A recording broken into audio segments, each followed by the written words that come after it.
Welcome back to maths classes. मेरा नाम है मोहित और आज मैं आपको बताऊंगा कि आपको बोर्ड एग्जाम की प्रिपरेशन कैसे करनी है, क्योंकि बोर्ड एग्जाम हमारे बहुत ज्यादा पास में है। इसीलिए सबके फेस पे मैं घबराहट देख रहा हूं। जितने भी बच्चे पढ़ने आ रहे हैं सब बहुत ज्यादा हो रहे हैं परेशान। क्यों परेशान हो रहे हैं? क्योंकि किसी का कोर्स कंप्लीट है नहीं या किसी ने अभी तक रिवीजन नहीं किया है। अगर रिवीजन नहीं किया है तो गलती किसकी है? आपकी गलती है। मेरा काम क्या है? पढ़ाना, इंपॉर्टेंट क्वेश्चंस देना, वो मैं आपको दे रहा हूं। ठीक है, अभी मैं आपको इतना भी बता रहा हूं कि अगर आप मेरे दिए हुए 95% क्वेश्चन अगर आपने कर लिए तो आपके 90% मार्क्स तो 100% आने वाले हैं। लेकिन उसमें भी क्या है, आप वो क्वेश्चंस करना नहीं चाहते, है ना, कि भैया टाइम नहीं मिला, भैया ये हो रहा है मेरे साथ, भैया मेरी लाइफ में ये चल रहा है। भाई तू तरह को, ठीक है। बोर्ड एग्जाम 2024 जैसे हमारे पास करीब आते जा रहे हैं। 15 फरवरी से आपके एग्जाम स्टार्ट हो गए हैं।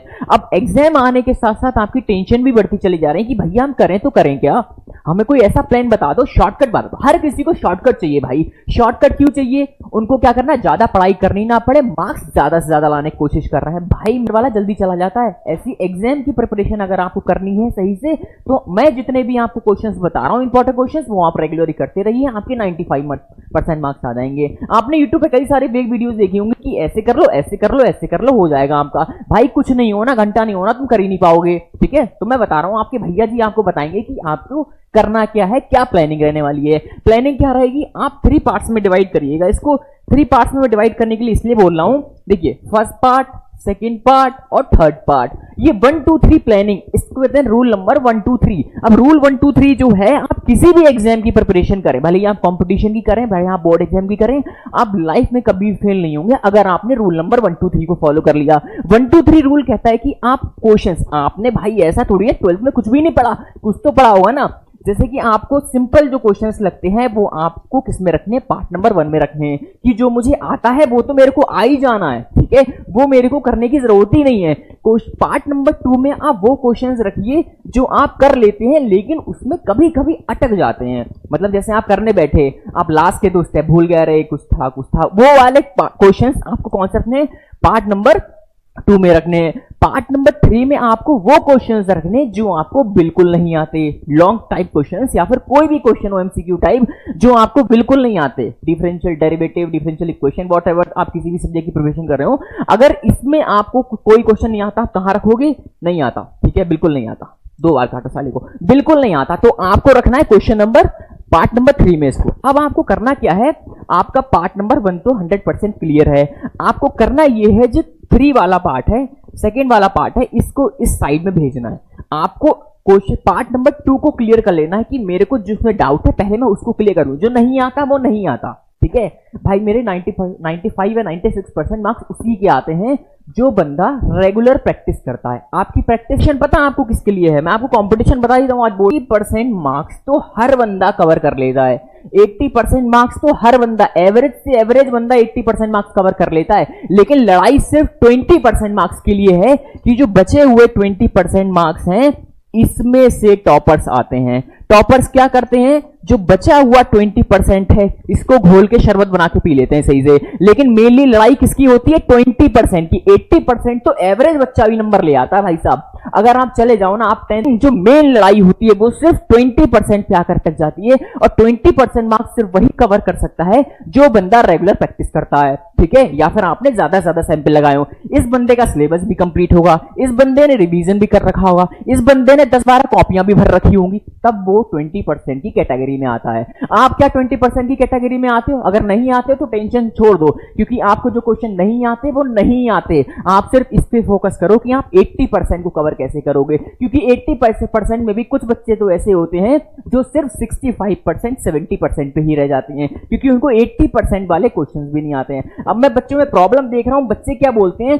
भैया जो case based study, case based questions हैं, हमें तो वो भी नहीं सॉल्व करने आ रहे हैं। भाई साहब 3 केस बेस्ड स्टडी आएंगी 5 मार्क्स की। ठीक है, अब ये 5 मार्क्स की केस बेस्ड स्टडी आएंगी, किसी भी चैप्टर से आ सकती हैं, प्रोबेबिलिटी से आ सकती हैं, स्टैटिक्स से आ सकती हैं, व्हाटएवर किसी भी चैप्टर से आ सकती हैं। डिफरेंशियल मान लो प्रोबेबिलिटी से आ गई, ये मान लीजिए डिफरेंशियल इक्वेशन से आ गई, ये मान लीजिए मैट्रिक्स से आ गई। तो आपको क्या मैट्रिक्स नहीं आता? क्या प्रोबेबिलिटी नहीं आता? आप क्वेश्चंस के पैटर्न, क्वेश्चंस को पहले पढ़ें, रिलैक्स रहें, चिल करें, आराम से क्वेश्चंस को पढ़ा आपने, उसके बाद दिमाग के ढक्कन को खोलो दोनों तरफ से, फिर आराम से सॉल्व करो। अगर आप वहां जाके टेंशन ले लोगे कि भाई मेरे को केस बेस्ड स्टडी सॉल्व करने नहीं आती, तो भैया मार्केट में सैंपल पेपर क्या कर रहे हैं, आप प्रैक्टिस तो करोगे ना एटलीस्ट कुछ ना कुछ, ठीक है, कुछ ना कुछ तो प्रैक्टिस करोगे ना। केस बेस्ड स्टडी क्वेश्चंस अगर आपको नहीं आते तो आप उनको बार बार सॉल्व करने की कोशिश करिए, क्वेश्चंस को पढ़िए सही से, फिर आप उसको सॉल्व कर पाएंगे।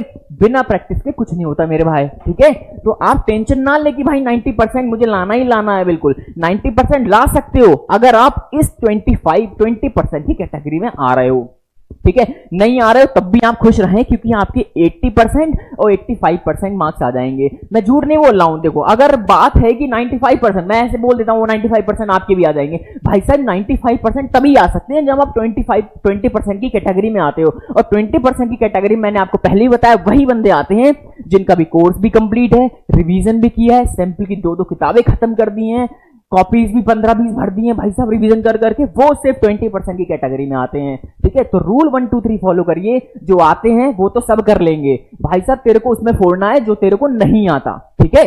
20% जो तेरे को नहीं आता उसमें तुम फोड़, ठीक है। जो आता है वो तो सभी कर लेंगे भाई साहब, प्रोबेबिलिटी आता है, लीनियर इक्वेशन सभी सॉल्व कर लेते हैं, वो तो सभी कर लेंगे भाई साहब। तेरे को वो फोड़ना है ना जो किसी को नहीं आता, ठीक है, जो बहुत ज्यादा डिफिकल्ट है, जो नहीं आता तेरे को, तू उसमें भाई प्रैक्टिस करेगा तो हमेशा तेरे नंबर बहुत बढ़िया आएंगे, ठीक है। अब क्या है कि हमको जो क्वेश्चंस नहीं आते वो हम सोचते हैं अरे छोड़ो कोई बात नहीं, हम भैया से पूछ लेंगे। अरे भैया कब तक बताएंगे, भैया क्या बोर्ड्स के एग्जाम में आके बता देंगे तेरे को, ठीक है। तो ज्यादा से ज्यादा ट्राई करो कि क्वेश्चंस को, उन क्वेश्चन को फोड़ने की कोशिश करो, उन क्वेश्चंस की बैंड बजाओ जो तुमको नहीं आते, ठीक है। और जो क्वेश्चन आते हैं वो तो आ ही जाएंगे, उनको बाद में रिवीजन करना। मान लो तुम्हारे पास, तुम्हारे सब्जेक्ट में कितने चैप्टर्स हैं, 10 चैप्टर मान लो, ठीक है।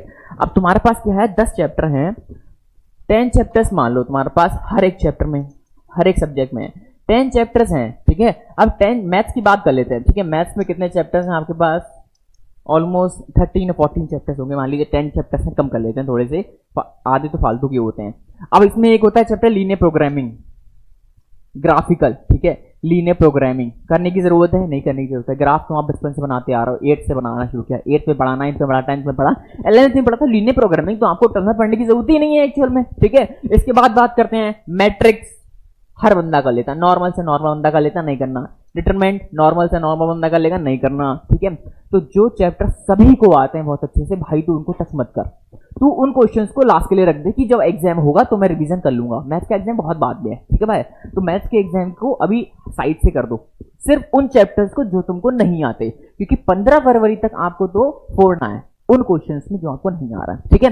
तो जो चैप्टर्स आपको बहुत अच्छे से आ रहे हैं उन चैप्टर्स को साइड कर दो, और जो चैप्टर तुमको नहीं आते अभी टाइम है भाई, उनको फोड़ दे पकड़ के। कॉपियां ऐसे किताब इतनी पलट की किताबें भर जाए, ठीक है, इतना पलटना, लेकिन नहीं कर पाएगा ना भाई, तेरे को मोबाइल भी चलाना है ना। तो उन चैप्टर्स को हटाओ जो तुमको बहुत अच्छे से आते हैं, तेरे को सिर्फ उस पर फोकस करना है जो तेरे समझ में नहीं आ रहे हैं, या तेरे को आता ही नहीं है, या तुझे लगता है कि ये बहुत ज्यादा डिफिकल्ट है, तू सिर्फ उस पर फोकस मार। और फोकस मारने के लिए मैं इंपॉर्टेंट क्वेश्चंस दे रहा हूं, या फिर तू किसी भी टीचर की वीडियो देख ले कि सर ये इंपॉर्टेंट क्वेश्चंस कौन से, मेरे को वो बता दो। तो जो इंपॉर्टेंट क्वेश्चंस है सबसे पहले उसके कॉन्सेप्ट को समझ, उसके बाद उन क्वेश्चंस को लगा, ठीक है, उन क्वेश्चंस को ट्राई कर, ठीक है। फिर मेरे को आके बोल देना भैया हाँ जो आपने कहा था बिल्कुल सही कहा था, ठीक है। तो आज के लिए बस इतना ही, और हम लेके आएंगे रेगुलर आपके लिए बहुत अच्छी अच्छी वीडियो जिसमें मैं आपको सारे इंपॉर्टेंट क्वेश्चंस देने वाला हूं हर एक चैप्टर के। इसीलिए चैनल को सब्सक्राइब करिए, लाइक करिए, थैंक यू।